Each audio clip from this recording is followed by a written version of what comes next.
Sahabat dan saudaraku, mari menggunakan waktu mempelajari firman Tuhan hari ini. Sabat petang tanggal 19 Juli, pelajaran keempat, judulnya Tulah-tulah.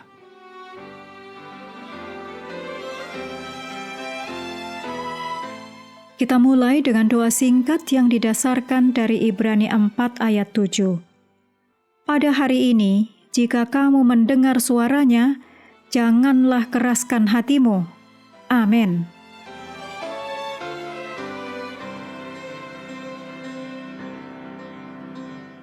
Untuk pelajaran pekan ini, bacalah Keluaran 7 ayat 8 sampai pasal 10 ayat 29.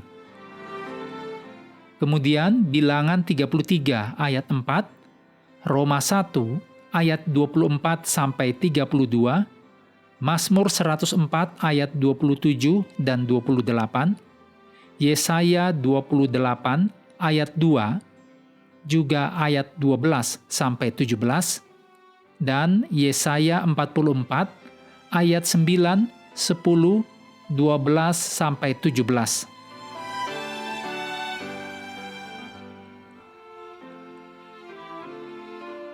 Ayat hafalan, Keluaran 9 ayat 35.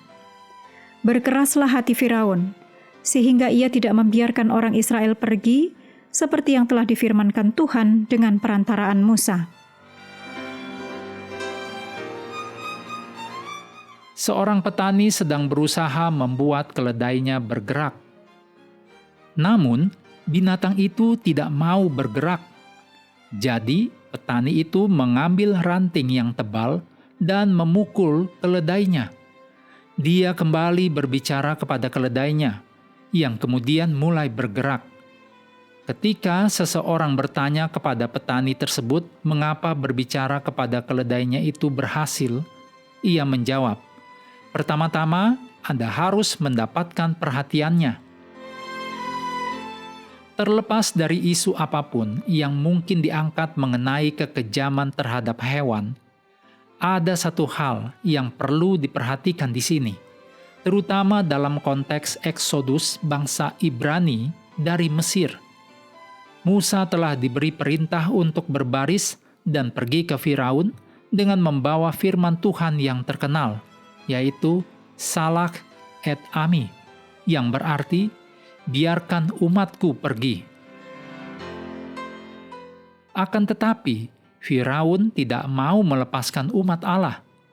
Alkitab tidak pernah secara eksplisit menjelaskan mengapa Firaun begitu tidak mau. Meskipun ada ancaman militer yang ditakuti oleh orang Mesir yang dapat ditimbulkan oleh orang Ibrani. Demikian ditulis dalam Keluaran 1 ayat 10. Kemungkinan besar, seperti yang sering terjadi dalam kasus perbudakan, ini adalah murni masalah ekonomi. Orang Ibrani adalah tenaga kerja yang murah, sehingga Firaun tidak ingin kehilangan keuntungan ekonomi apapun dari para budak ini. Oleh karena itu, Firaun perlu hal yang meyakinkan tidak hanya untuk menarik perhatiannya, tetapi juga untuk mengubah pikirannya.